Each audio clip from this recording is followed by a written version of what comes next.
রাধে রাধে বন্ধুরা, জয় গুরু জয় নিতাই। তোমাদের গীতা পাঠ করে শোনাচ্ছিলাম। আজ তোমাদের শোনাবো পঞ্চদশ অধ্যায় পুরুষোত্তম যোগ।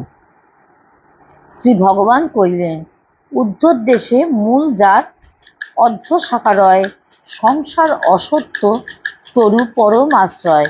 বেদ রূপ পত্র তার জানে সেই জন, বেদজ্ঞ বলিয়া তারে করে গণন।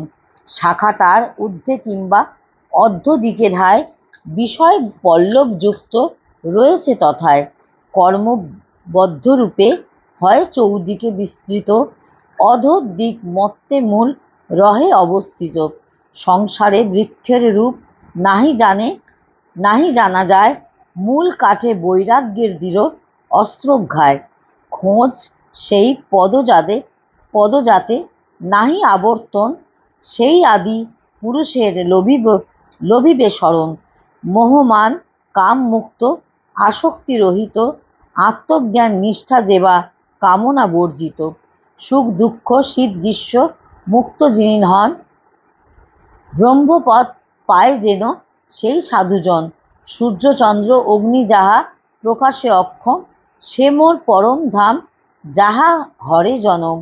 মম অংশে জাত এই জীব সমুদয়, সংসারেতে কবু যদি হয় গো প্রলয়।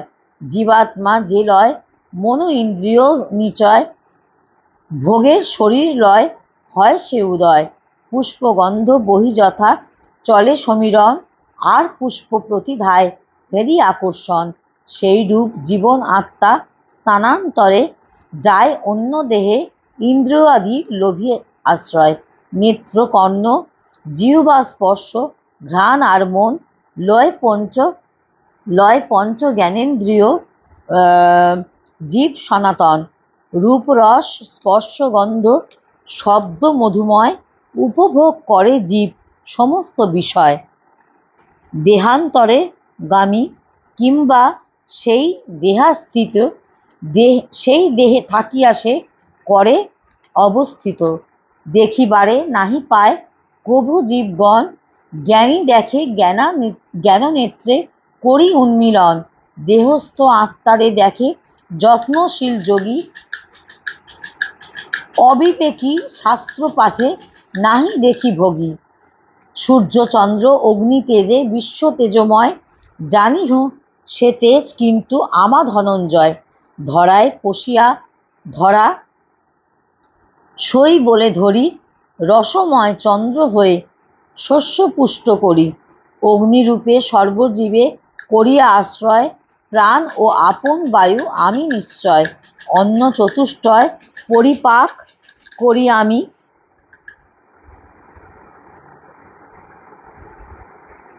যেন সত্য এই কথা পার্থ মোর তুমি।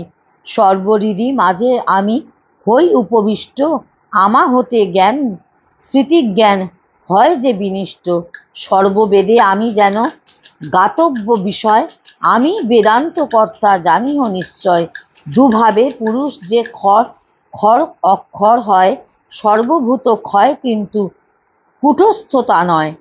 পরমাত্মা নামে খ্যাত পুরুষ অপর, ত্রিলোক পালনে সেই অব্যয় ঈশ্বর। অক্ষর হইতে শ্রেষ্ঠ ক্ষর ভাবাতীত, পুরুষ উত্তম লোকে তাই বেছে গীত। আমা পুরুষোত্তম জানে মোহমুক্তগণ, সর্বভাবে মোরে ভেজে সেই বেদাঙ্গন।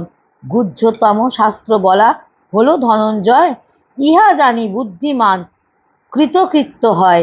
পুরুষোত্তম যোগ এ পঞ্চদশ অধ্যায় পদ্য ছন্দে রচে শ্যামা সরল ভাষায়।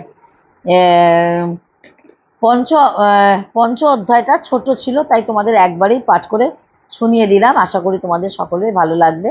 ভিডিওর সাথে থাকো, চ্যানেলের পাশে থাকো। ততক্ষণ রাধে রাধে, জয় গুরু জয় নিতাই।